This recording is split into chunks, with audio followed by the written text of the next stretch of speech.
그런데 N2부터는 요구하는 지문들이 확 늘어납니다. 제가 약 6개월 전에 노베이스 JLPT N3 합격 인증 올렸었는데요. 기세를 몰아 N2까지 바로 달렸습니다. 우선 결과부터 털어드리면 가까스로 N2 도전기까지 성공! 예스! 일본엔 관심은 1도 없던 그 흔한 일본 애니메이션 슬램덩크도 한국어 더빙판으로 본 아재가 어떻게 N2 한 번에 격파할 수 있었을까요? 자, 2025년 7월 시험을 앞둔 여러분들께 40살 아재의 N2 JLPT N2 도장 깨기 실전 후기 Let's get it! 우선 일본어를 공부해야겠다는 동기가 중요한 것 같습니다. 저는 강남에서 약국을 하고 있고요. 우리나라도 해외여행으로 가까운 일본을 가장 많이 가듯이 일본에서 관광 오시는 분들이 제법 많더라고요. 게다가 대한민국은 성형 대국 아니겠습니까? 상대적으로 저렴한 가격에 고퀄리티의 시술을 받으시러 오시는 일본 분들이 늘어나면서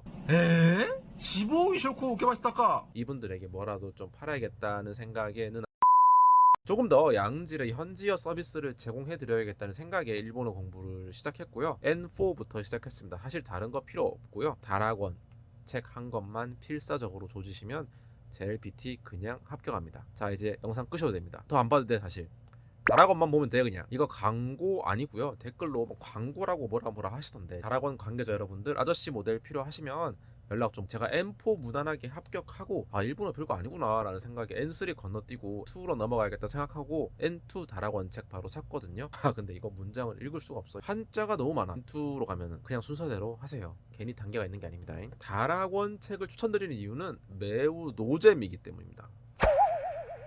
여러분, 외국어 공부가 재밌겠습니까? 특히나 시험을 쳐야 되는 공부인데 재밌겠냐고요?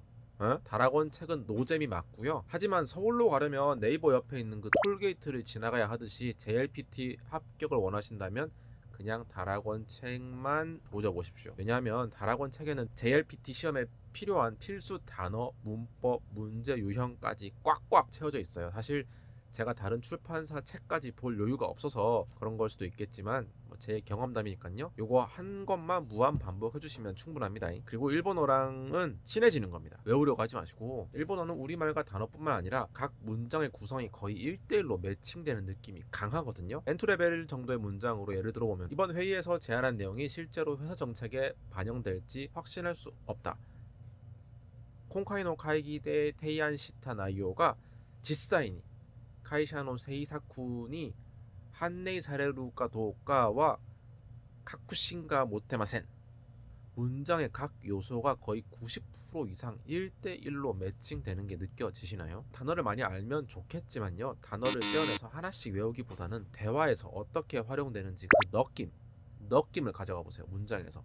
저는 따로 단어장을 만들거나 하진 않았고요. 평소 쓰는 우리말도 일본어로는 어떻게 말하는 걸까? 수시로 팝하거나 갤럭시 번역 기능을 활용해서 순간순간 익혀주시면 너무 좋겠죠. 엉덩이 깔고 앉아서 펜으로 한자 한자 쓰는 그 똥 쌀 때 지하철에서 번뜩 하면 익힌 문장이 더 기억에 남는다는 거 다 아시죠? 자, 두 번째 비법은 일본어 콘텐츠 무한 노출입니다. 저는 이게 진짜 게임 체인저였는데요. 처음에는 일본 콘텐츠라고 하면 좀 거부감이 컸어요. 그런데 공부를 시작하고 나니까 이거 안 보면 안 되겠더라고요. 왜냐면 책만 보면 겁나 재미없잖아요. 대신 넷플릭스 콘텐츠도 모두 일본어로 제작된 작품들만 봤습니다. 제가 본 작품들 몇 가지 추천드리면, 우선 Unnatural, 이거 진짜 이시하라 사토미상 너무 예쁘죠? 너무 예쁩니다.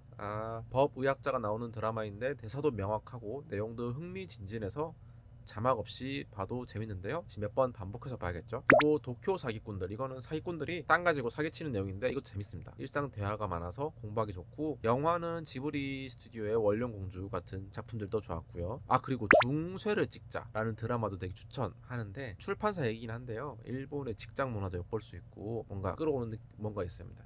열심히 살아야겠다. 자, 이런 콘텐츠들을 언제 봤냐면요, 지하철 출퇴근할 때, 점심시간에서 밥 먹을 때, 잠들기 전 시간들을 다 활용했습니다. 그냥 공부하기 싫을 때는 무조건 일본어 콘텐츠만 보는 거죠. 세 번째 팁은 잘 들어주시면 좋은데요, N2 레벨 공부하면서 깨달은 건데요, N2부터는 이제 단순 암기로는 한계가 있어요. N4, N3까지는 솔직히 단어 외우고 문법 외우면 어느 정도 통했거든요. 그런데 N2부터는 문해력을 요구하는 지문들이 확 늘어납니다. 무슨 말이냐면은 글쓴이가 정확히 무슨 말을 하고 싶어 하는지, 문단의 요지가 뭔지 파악하는 능력이 필요한 거예요. 수능 언어 영역의 그냥 일본어판이라고 보시면 됩니다. 예를 들어서 주제도 조금 딥하게 나옵니다. 단순히 환경 문제에 대한 글이 나오기보단 원자력 발전을 찬성하는지 반대하는지. 예를 들어 보면 원자력 발전은 온실가스 배출이 적어 기후변화 대응에 효과적이며 적은 연료로 많은 전기를 생산할 수 있어 에너지 효율성이 높습니다. 다만 원전 사고, 방사선 노출, 방사성 폐기물 처리 등 안전 문제가 크며 사고 발생 시 피해가 막대하죠. 일부 국가들은 원전의 위험성과 비경제성을 이유로 탈원전 정책을 추진하기도 합니다. 하지만 원전의 장점 또한 존재하기에 무작정 탈원전으로 전환할 경우 발생하는 부작용도 무시할 수 없습니다. 시기에 지문이 나옵니다. 세밀한 글의 논리 구조를 파악해야 되는 거죠. 저는 이 부분 때문에 정말 고생했어요. 그래서 저도 약간 언어 병신, 언병이거든요. 언병. 단어는 알고 문장은 해석이 돼. 근데 문제를 못 푸는 거야. 그래서 평소에 책이나 잡지를 많이 읽어두신 분들이라면 JLPT N2 레벨 독해풀이 시에 더욱 유리할 겁니다. 특히 논설문이나 칼럼 같은 걸 읽으면서 이걸 핵심 주장이 뭘까? 글쓴이가 말하고자 하는 게 뭘까? 글쓴이의 주장의 근거는 뭘까 생각해보는 연습을 하시면 너무 좋겠죠. 그런데 시험 한 달 앞두고 칼럼 언제 읽냐고요? 해야 돼. 문해력이 부족하면은 일본어 문장 다 이해해도 문제풀이 시에 진짜 틀린다고요. 틈틈이 아까도 말했지만 똥 쌀 때 쇼츠, 릴스 그만 보시고 한글이든 일본어든 어떤 지문이나 잡지, 아티클들을 읽는 습관을 들이신다면 정말 많은 도움이 되실 겁니다. 혹은 여러분들이 평소 관심 있는 주제에 대한 글이 지문으로 나오길 기도하시면 됩니다. 저는 N3 때였나 제가 평소에 좋아하던 e스포츠, 페이커, 이렇게 e스포츠 관련된 글 그리고 야구에 대한 글이 지문으로 나와서 좀 이해하기 편했던 기억이 있습니다. 자, 마지막으로 제가 일본어 시험 치르면서 깨달은 건 나이는 정말 숫자에 불과하다는 겁니다. 저희 약국에 오시는 할머니 중에서도 스마트폰 저보다 잘 쓰시는 분들 훨씬 많거든요. 새로운 걸 배우는 데는 나이가 중요한 게 아니라 얼마나 간절하냐가 중요한 것 같아요. 처음에는 저는 이제 일본 관광객들에게 뭐라도 팔아보자는 마음으로 시작했는데 지금은 정말 일본어 공부하기 잘했다는 생각이 들고요. 좀 많이 팔았습니다. 덕분에 니혼진 다치 아이스테르. 그리고 새로운 언어를 배운다는 것은 새로운 세계를 경험하는 것과 비슷하잖아요. 언어는 인간의 사고를 담고 있기 때문에 일본인은 어떤 식으로 사고를 하고 있는지도 알 수 있고. 자, 지금 JLPT 준비하고 계신 분들 정말 응원하고요. 시험이 얼마 남지 않았습니다. 특히 N2 준비하시는 분들은 끝까지 포기하지 마시고요.